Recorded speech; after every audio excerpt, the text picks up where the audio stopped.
Hi friends, तुमच्या सर्वांचं स्वाद रेसिपीमध्ये अगदी खूप मनापासून स्वागत करते। आज आपण अगदी पारंपरिक पद्धतीने स्मरणात गेलेली भाजी हळूहळू विसरत चाललोय। तर अशीच एक भाजी आपण आज करणार आहोत, ती म्हणजे हरभऱ्याची गरगटा भाजी।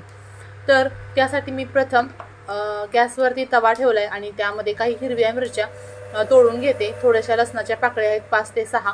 तर हिरवी मिरची आपल्या आवडीनुसार वापरायची आहे आणि अर्धा चमचा जिरं हे सर्व व्यवस्थित मी भाजून घेते आणि नंतर आपण याचा मिक्सर मध्ये ठेचा करून घेणार आहोत। तुम्ही खलबत्त्यात केलं तर उत्तम, पण आता माझा खलबत्ता तो धुवावा लागेल म्हणून चला आता आपण यामध्येच मिक्सरच्या भांड्यामध्येच करू। त्याला म्हणायचं अळशीपणा। चला पुढे मग आता पुढे काय करायचं, आपण कढई गरम करायला ठेवली, त्यामध्ये तेल घालायचं।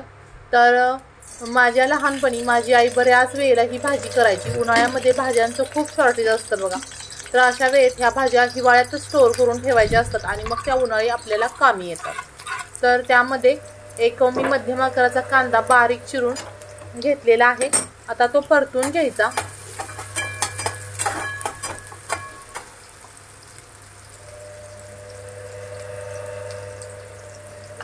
कांदा परतला की त्यामध्ये आपण जे आपण ठेचा बनवला हिरव्या मिरचीचा तो घालायचा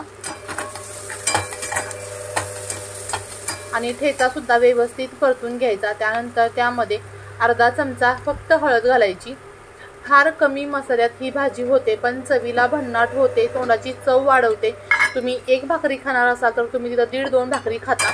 आता आपण यात 1 चमचा बेसनचं पीठ घातलंय। त्याचं कारण असं आहे की ज्यावेळेला आपण ह्याचा गरगटा बनवणार त्यावेळेला भाजी किकडं पाणी किकडं असं होऊ नये, त्यासाठी मी 2 चमचे बेसनचं पीठ घातलंय। अगदी ऑप्शनल आहे, त्यामुळे चवीत काय फारसा फरक पडत नाही।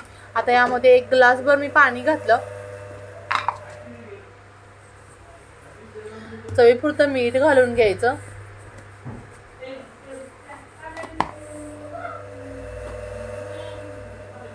आणि छान ह्याला आता उकळी काढून घ्यायची। जर प्रथमच तुम्ही माझा व्हिडिओ पाहत असाल तर चॅनलला सबस्क्राइब करायचंय, जेणेकरून अशा नवनवीन रेसिपीचं नोटिफिकेशन प्रथम तुम्हाला मिळेल। आता इथं बघू शकता तुम्ही, अशी ही सुकलेली हरभऱ्याची भाजी असते, हिला निवडून घेतलेली आहे स्वच्छ आणि मी स्टोर करून ठेवले। तर आता उकळी आल्यानंतर एका हाताने आपण भाजी घालायची आणि एका हाताने आपण जी भाजी आहे ते मिक्स करायचं, जेणेकरून गुठळ्या तर होत नाहीत पण तरी सुद्धा मिक्स करायचं, एकाने सुद्धा गुठळी यामध्ये होऊ नये। तर अगदी कमी क्वांटिटीमध्ये ही भाजी लागते, भरपूर होते। अगदी मी अर्धी वाटीच भाजी वापरली असेल। एवढ्या भाजीमध्ये तुम्ही 2 ते 3 माणसं आरामात जेवू शकता।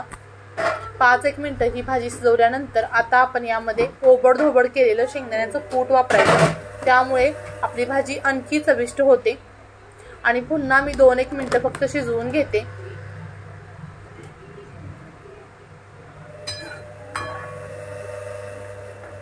आता आपली ही भाजी शिजलेली आहे, एका वाटीमध्ये मी काढून घेते आणि याच पद्धतीने अगदी पारंपरिक पद्धतीने हरभऱ्याची गरगटा भाजी तयार झालेली आहे। पुन्हा भेटू अशाच नवनवीन आणि जायकेदार रेसिपी सोबत। तोपर्यंत बाय बाय।